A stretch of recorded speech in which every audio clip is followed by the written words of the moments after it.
Hello friends, నమస్తే అండి. లక్ష్మీదేవికి మధురమైన వస్తువులంటే చాలా ఇష్టం. కలకండతో సహా తీపి పదార్థాల్లో లక్ష్మీ కటాక్షం పుష్కలంగా ఉంటుంది. లక్ష్మీదేవి పాల సముద్రంలో జన్మించింది. అందువలన ఉప్పును మహాలక్ష్మి స్వరూపంగా పూజిస్తారు. కాబట్టి ఉప్పును డబ్బులాగా అప్పు చేయకూడదని కూడా అంటారు. ఫ్రెండ్స్, నా వీడియోలు మీకు నచ్చినట్లయితే నా ఛానల్ని సబ్స్క్రైబ్ చేసుకుని లైక్ చేయండి, షేర్ చేయండి, అలాగే కామెంట్ కూడా చేయండి. అంతేకాకుండా లేటెస్ట్ అప్డేట్స్ కోసం సబ్స్క్రైబ్ చేసుకోవడం మర్చిపోవద్దు. లక్ష్మీదేవి మనపై దృష్టి సారిస్తే ఈ లోకంలో అన్ని రకాల సంపదలు మనకు లభిస్తాయి. ఇంట్లో లక్ష్మీ కటాక్షం పెరగాలంటే ఇలా చేసి చూడండి. మన ఇంట్లో మహాలక్ష్మి అనుగ్రహం పెరగాలంటే అందుకు మనం ఎలాంటి స్టెప్స్ పాటించాలో ఈ పోస్ట్లో తెలుసుకుందాం. ఇంట్లో మహాలక్ష్మి కటాక్షం పొందాలంటే కొన్ని చర్యలు పాటిస్తే ఆ మహాలక్ష్మి అనుగ్రహాన్ని తప్పక పొందవచ్చు. మహాలక్ష్మి అనుగ్రహం ఉంటే 16 జన్మలతో పాటు ఐశ్వర్యం లభిస్తుందని వేద పండితులు చెప్తున్నారు. శ్రీ లక్ష్మి అనుగ్రహాన్ని కోరని వారు ఈ ప్రపంచంలో ఎవరూ ఉండరు. సాధారణంగా ఇంట్లో లక్ష్మి అనుగ్రహం పెరగడానికి మన ఇంటిని ఎల్లప్పుడూ శుభప్రదంగా ఉంచాలి. అంటే ఇంటి గుమ్మానికి పసుపు కుంకుమ పెట్టాలి. అదేవిధంగా మీరు ఇంటి ప్రవేశ ప్రదేశాల్లో సువాసన గల పువ్వులను ఉంచవచ్చు లేదా పూల మొక్కల్ని పెంచవచ్చు.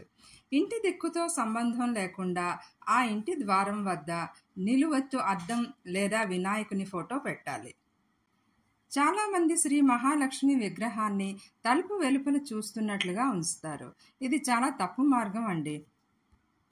మహాలక్ష్మి ఎప్పుడు ఇంట్లోకి వస్తున్నట్లుగా ఉండాలి, బయటకు వెళ్తున్నట్లుగా ఉండకూడదు. ఇంట్లో మహాలక్ష్మి అనుగ్రహం పెరగాలంటే ఇంటిని ఎప్పుడూ శుభ్రంగా ఉంచుకోవాలి. ముఖ్యంగా ఇంట్లో పూజ గది మరియు వంటగది ఎల్లప్పుడూ శుభ్రంగా ఉంచుకోవాలి. ముఖ్యంగా పూజ గదిలో ఎల్లప్పుడూ సువాసన ఉండాలి. అదేవిధంగా శుక్ర మంగళవారాల్లో నెయ్యి దీపం వెలిగించి సాంబ్రాణి ధూపం వేసి అమ్మవారిని పూజించాలి. ఇంటికి ఎవరు వచ్చినా నవ్వే ముఖంతో ఆప్యాయంగా పలకరించాలి. అలాగే మన ఇంటికి కన్యలు, సుమంగళి స్త్రీలు వస్తే తిరిగి వెళ్ళేటప్పుడు నుదుటిపై కుంకుమ బొట్టు పెట్టి పంపించాలి. ఇంటికి వచ్చిన అతిథులను ఆప్యాయంగా ఆదరించాలి. ఎందుకంటే అతిథులు వస్తే వారితో పాటు మహాలక్ష్మి కూడా వస్తుంది కాబట్టి అతిథులను ప్రేమగా చూసుకోవాలి. అతిథులు వెళ్ళినప్పుడు మహాలక్ష్మి మన ఇంట్లోనే ఉంటుందట.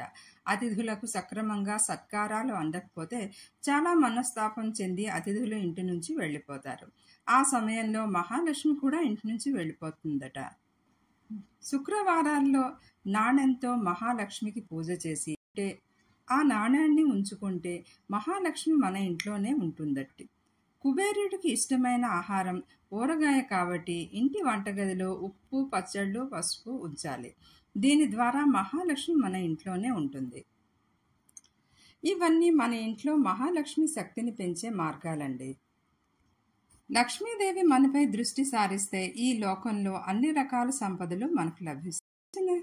ఫ్రెండ్స్, ఈ చిన్న చిన్న చర్యల్ని మనం పాటిస్తే లక్ష్మీదేవి ఎల్లప్పుడూ మన ఇంట్లోనే ఉంటుంది.